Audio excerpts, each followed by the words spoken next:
मानव अपने जीवन में सदैव सुख की तलाश करता है, लेकिन वास्तव में सुख कहाँ है, आइए जानते हैं। स्वयं प्रभु श्री राम भी जब अयोध्या में माता कौशल्या जी के पास जाते हैं तो माता कौशल्या प्रेम सहित श्री राम को फल एवं मिष्ठान खाने के लिए देती हैं। प्रभु श्री राम माता कौशल्या जी को हर्षित देखकर कहते हैं कि माता, आप तो मेरे युवराज बनने के समाचार से इतना प्रसन्न है, परंतु जब आपको यह पता लगेगा कि मुझे राजा बना दिया गया है तब आपकी प्रसन्नता कितनी बढ़ जाएगी। माता कौशल्या आश्चर्यचकित नेत्रों से प्रभु श्री राम की ओर देखते हुए कहती हैं कि क्या राजा बना दिया है। प्रभु श्री राम कहते हैं कि हाँ माँ, मुझे राजा बना दिया गया है। पिता दीन्ह मोहि कानन राजू, पिताजी ने मुझे वनों का राज्य दे दिया है। अयोध्या के सिंहासन पर बैठकर तो मैं केवल शोभा की वस्तु बन जाता, अतः मेरी आवश्यकता इस समय राज्य में नहीं वनों में है। इस घटना के माध्यम से आप यह जान सकते हैं कि सुख एवं दुख का अनुभव मनुष्य के आंतरिक अवस्था पर निर्भर करता है। महत्व तो इस बात का नहीं है कि दूसरों का व्यवहार हमारे प्रति कैसा है, अपितु इस बात का है कि हम दूसरों के द्वारा किए जाने वाले व्यवहार को किस दृष्टि से लेते हैं। जिस प्रकार एक कुएं पर दो चरखियां लगी हुई थीं, उन चरखियों पर चलने वाली रस्सी के साथ दो बाल्टियां बंधी हुई थीं। उसमें से एक बाल्टी प्रसन्न थी और दूसरी बाल्टी हर समय दुखी रहती थी। एक दिन प्रसन्न रहने वाली बाल्टी ने दूसरी से पूछा कि तू हर समय दुखी क्यों रहती है।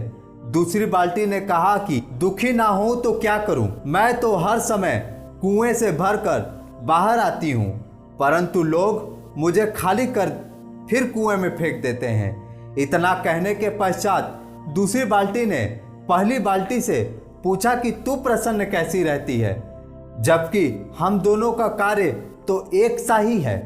पहली बाल्टी ने कहा कि मैं इसलिए प्रसन्न रहती हूं कि लोग मुझे खाली करके कुएं में फेंक देते हैं, परंतु मैं फिर भरकर बाहर आती हूं।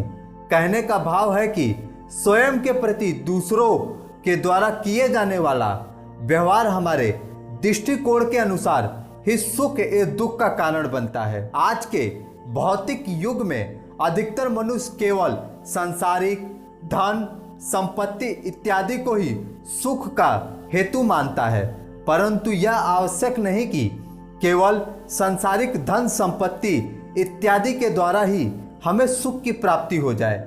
एक बार एक पत्रकार की बातचीत रमेश कुमार नामक एक सेठ से हुई।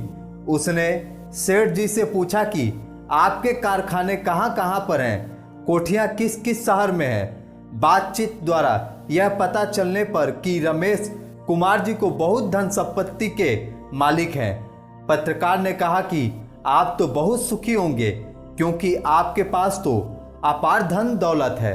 ऐसा सुनकर रमेश कुमार जी हंस पड़े, कहने लगे कि यह तो ठीक है कि मेरे पास कारोबार, मकानों, धन दौलत एवं शोहरत की कमी नहीं है, परंतु मैं सुखी हूँ यह तुम कैसे कह सकते हो। उन्होंने कहा कि मैं अपने दैनिक जीवन में अनुभव करता हूँ कि मुझसे ज़्यादा सुखी तो मेरा ड्राइवर है। पत्रकार ने आश्चर्यचकित नेत्रों से सेठ रमेश कुमार जी के तरफ देखते हुए पूछा कि धन संपत्ति तो आपके पास है, परंतु सुखी आपका ड्राइवर है, यह आप कैसे कह सकते हैं। रमेश कुमार जी मुस्कुराते हुए कहते हैं कि महोदय, मैं जब भी कभी किसी कार्यवश ड्राइवर को गाड़ी में छोड़कर किसी कार्यालय में जाता हूं तो लौटने पर मेरा ड्राइवर चैन की नींद सोया मिलता है, जबकि मुझे रात्रि में नर्म गद्देदार बिस्तर पर एयर कंडीशन चालू होने के पश्चात भी नींद की गोलियां खाए बिना नींद नहीं आती। कई बार तो गोलियों की खुराक भी बढ़ानी पड़ती है। यदि किसी होटल में खाना खाने के लिए जाऊं तो कई तरह की बातें मुझे वेटर को समझानी पड़ती है। मिर्च नहीं डालनी है, दाल सब्जी में घी नहीं डालना, कॉफ़ी में चीनी मत डालना, और मेरा ड्राइवर है कि मेरे सामने बैठकर सब कुछ खा जाता है। उसे मैंने कभी भी किसी बीमारी से पीड़ित नहीं देखा।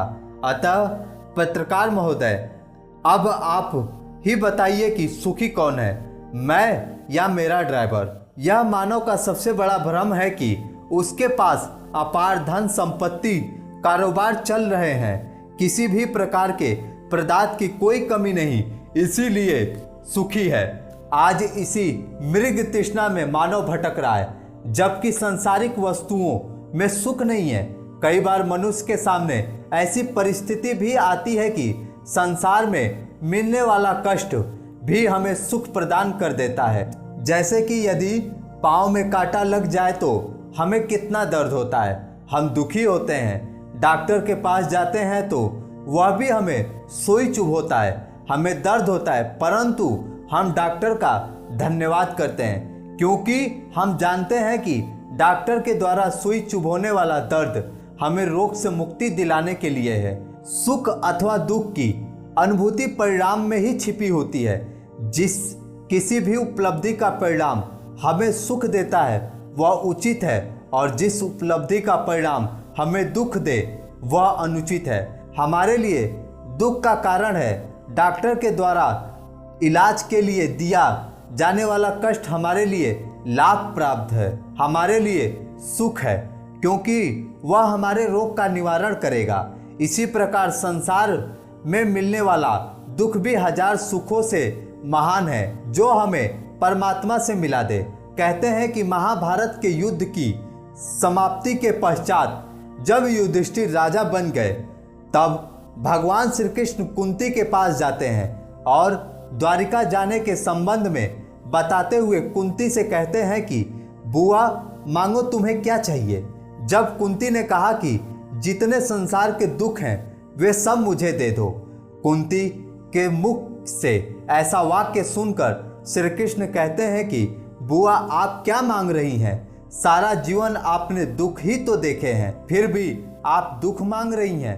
कुंती ने कहा, आज तक हमारे ऊपर दुख थे, संकट थे, तो आप हमारे साथ थे, और आज हम जब राज्य मिला तो आप हमें छोड़कर जा रहे हैं। ऐसे सुख का क्या लाभ जो हमें आपसे दूर कर दे।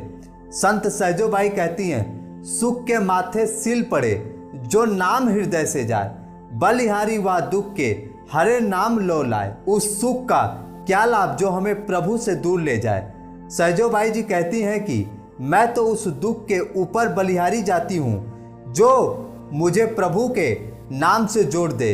इसलिए हे प्रभु भक्तों, हम भी उस प्रभु के नाम से जुड़े, ऐसे सुख की कामना करें। और अगर जीवन में वास्तविक सुख चाहिए तो अपने आत्म साक्षात करके सिर्फ और सिर्फ प्रभु की भक्ति करें और अपने जीवन का निर्वाह करें, ध्यान करें, जिसके माध्यम से हम अंतर से तो प्रसन्न रहें और बाहर से भी प्रसन्न रहें। जिस प्रकार हम दुख का अनुभव करते हैं तो दुख पाते हैं, जिस प्रकार हम सुख का अनुभव करते हैं तो सुख पाते हैं। इसीलिए प्रभु भक्तों, आप भी उस सुख और दुख के अनुभव से निकलकर प्रभु भक्ति की ओर बढ़ें। अगर आपको ये विचार अच्छा लगा हो तो प्लीज कमेंट करके अवश्य बताएं। साथ ही जाने से पहले आध्यात्मिक फैक्ट चैनल को अवश्य सब्सक्राइब करें। तो आपका धन्यवाद।